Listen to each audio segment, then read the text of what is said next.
I beg to move that this House calls on the government to review the process by which electoral boundaries are determined in order to increase the transparency and fairness of the Electoral Boundary Review process for all political parties. PSP had earlier asked for GRCs to be abolished. Our proposals in this debate is based on accepting the existence of GRC as reality and how we can make things better within that reality, and is not an indication of a change of position on GRCs. Sir, the process by which electoral boundaries are reviewed in Singapore has been long-standing. The Prime Minister appoints an Electoral Boundaries Review Committee, or EBRC, and sets its terms of reference. Once the EBRC publishes its report with the new electoral boundaries, Parliament is dissolved and a general election held shortly after. However, the Prime Minister does not have to review when the EBRC will be formed or whether he has formed the EBRC. On previous occasions, the Prime Minister has only revealed to the public that the EBRC has been formed months after he has convened the EBRC. In the interest of transparency and public accountability, I would first like to start by asking the Prime Minister whether he has formed the EBRC.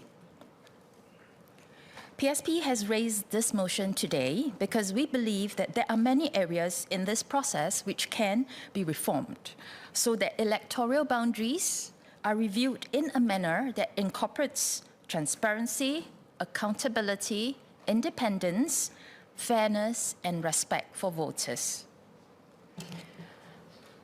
1. Justify boundary changes for transparency and accountability. The EBRC needs to make public the reasons why the boundaries of certain constituencies are changed while others remain untouched. Over the years, the reports of the EBRC have become shorter and shorter, providing less and less explanation of why the boundaries have changed. The reports of the 2011, 2015 and 2020 EBRCs were only 4 pages long and contained 6 paragraphs. For example, in the 2020 report, the EBRC merely stated, quote, "The committee reviewed the boundaries of the current electoral divisions, taking into account the current configurations, changes in the number of electors due to population shifts and housing developments," unquote. This is in stark contrast to the early years of independence. The report of the 1971 EBRC, for example, was 12 pages long and contained 20 paragraphs, and provided more details for its decisions than present-day EBRCs. For example, the 1971 EBRC explained clearly the reasons why it did not alter the boundaries of constituencies in the central areas of the city. It even explained the names for new constituencies. Many constituencies now have strange boundaries that do not follow the boundaries of HDB towns or URA planning areas or any relation to how people on the ground live their lives. In 1971, the EBRC clearly stated that, quote, "All changes and adjustments were made in keeping with proximity, identity of interest, and similarity of association," unquote. These do not appear to be considerations for the EBRCs of today. It is common to find residents of the same HDB town belonging to different constituencies. I still remember when I first entered politics more than a decade ago, a veteran in an opposition party told me how hard he walked the ground in an SMC for 4 years, only to have that SMC disappear on him when boundaries were reviewed and the SMC was absorbed into a GRC. Is this an isolated incident, or is there a pattern? We examined the data on SMCs from GE 1988 to GE 2015, spanning 7 general elections. Excluding opposition-held SMCs at the point of boundary review, we find that amongst the SMCs where opposition scored below 40% of the votes, on average, 58% were retained as SMCs. In comparison, where opposition scored between 40% to 50% of the votes, only 33% were retained on average. SMCs in GE 2020 cannot be included here because the decision on whether they will be retained is yet to be made. We hope that these statistics will not be maintained or further aggravated by the next boundary review. Without clear justifications for its decisions, it is difficult to tell whether the EBRC has changed the boundaries simply because of population shifts and housing developments or for other reasons. Suspicions of gerrymandering naturally surface and erode public trust. The number of voters in each constituency is often used as the justification for boundary changes. The average number of voters per MP is not codified into law. In 2020, the EBRC worked with a ratio of 1 MP to about 29,000 voters.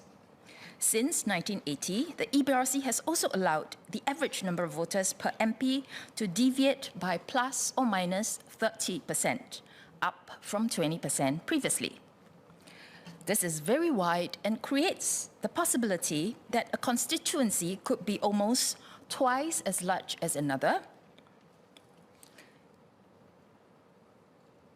and still return the same number of MPs.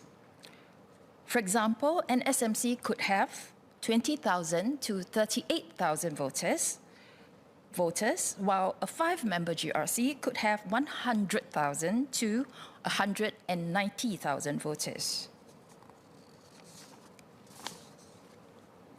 This is unequal representation and unfair to voters.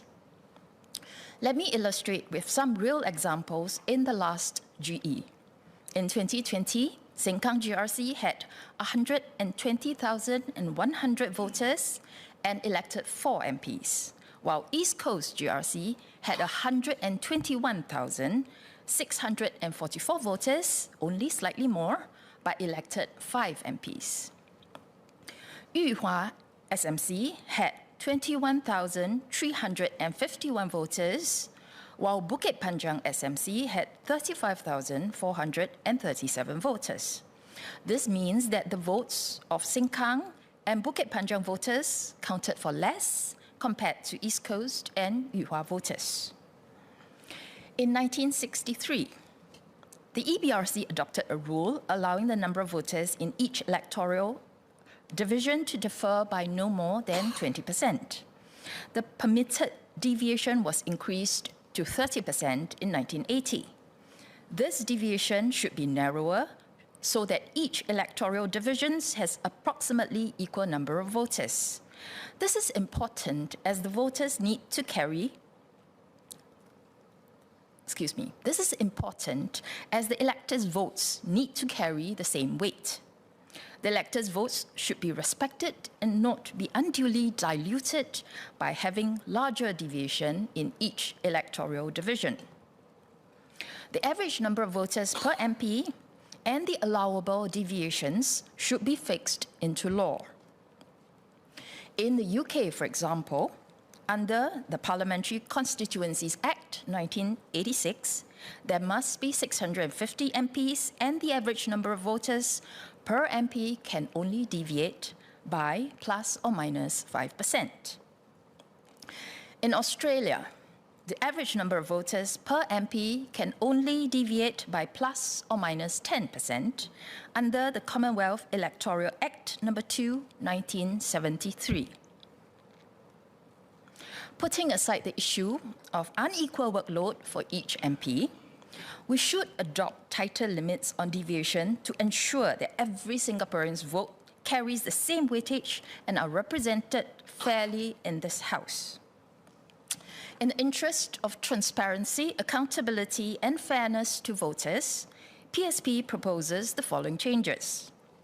1. upon formation of EBRC, announce the formation immediately and publish the current number of voters in each constituency based on boundaries in the last GE. 2, identify the constituencies that require boundary changes based on fixed criteria. A, constituencies with the number of voters falling outside the specified range can have its boundaries changed. The current range of 20,000 to 38,000 per MP is too wide, with the maximum number being 90% higher than or nearly twice that of the minimum. This means that some MPs are taking the load of nearly twice that of other MPs. This is not an ideal situation. PSP proposes that one MP should represent 30,000 voters with a deviation of plus or minus 10%, such that each MP represents 27,000 to 33,000 voters. As such, the maximum is limited to 22% higher than the minimum. This is a fairer distribution of duties among MPs and fairer to voters in terms of their voting weightage.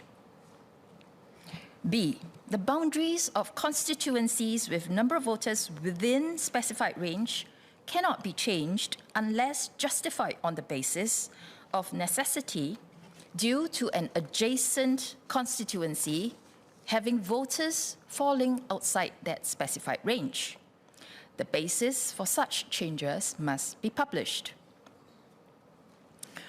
2, respect voters by reducing the potential for gerrymandering. Gerrymandering is an attempt to manipulate the outcome of elections. It is an act of disrespect for voters. Instead of working harder to make things better, serving the people better, and being more responsive to the needs of the voters, gerrymandering seeks the easy way out of changing the rules. The genuine concerns of voters are not addressed, and respect for voters is eroded. This is not acceptable, and we should reduce the potential for gerrymandering in our system. To achieve this, PSP makes the following proposal. Just like houses and buildings have structural walls that cannot be demolished in renovations and non-structural walls that can be demolished, we propose the introduction of major boundaries and minor boundaries. Major boundaries are meant to remain unchanged for many elections. Each region bound by major boundaries could contain 1 or 2 GRCs and a few SMCs. These major boundaries should correspond closely to local ties and geographical considerations, and could take reference from existing HDB town boundaries, URA planning area boundaries, and postal district boundaries. We propose that these major boundaries cannot be changed unless agreed to by a bipartisan committee. I will elaborate more on this later. The introduction of major boundaries that will not change frequently also make it easier for MPs to build community identities and bond. Minor boundaries lie within the major boundaries and can be changed by the EBRC based on the criteria mentioned earlier. Let me illustrate with an example. Suppose that a region enclosed by major boundaries is as follows. The number of voters was 200,000 in the previous GE, and there was a 5-member GRC with 140,000 voters, plus 2 SMCs with 30,000 voters each. Suppose that before the next GE, the number of voters changed as follows. 1, the number of voters grew to 220,000. 2, the number of voters in the GRC grew to 166,000, and the 2 SMCs dropped to 27,000 voters each. Under the proposed system, the boundaries of the 2 SMCs need not be changed as they are still within the range. But the boundaries for the GRC must change as it has gone beyond 3,000 per MP. The GRC must now be served by 6 MPs instead of 5. By altering the minor boundaries, the EBRC can change the GRC to either a 5-member GRC plus 1 SMC, or a 4-member GRC plus 2 SMCs, or a 3-member GRC plus 3 SMCs, or 2 3-member GRCs. The justification for the option chosen should be provided by the EBRC. 3, ensure political fairness by imposing a minimum time frame from finalizing boundaries to GE. We propose a minimum period of 3 months between the publishing of EBRC report to the dissolution of Parliament. This will ensure a more level playing field by giving all political parties more time to prepare for the general election. In response to a parliamentary question earlier, Minister Chan Chun Sing had assured Parliament that, quote, there will be sufficient time between the release of EBRC reports to the time of election, unquote. Does the Minister agree that a minimum of 3 months is a very reasonable time frame? 4, enhancing independence in the composition, appointment, and reporting structure of EBRC. In our system, the Prime Minister has full control over the Electoral Boundary Review process. This starts with who gets to be appointed to the EBRC.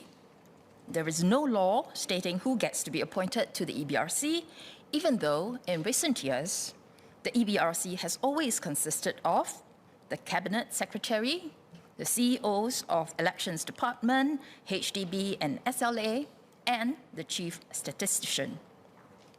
These are senior civil servants with deep domain knowledge that enable them to make decisions on how to redraw electoral boundaries in a practical way, and we have no objection to them sitting on the EBRC.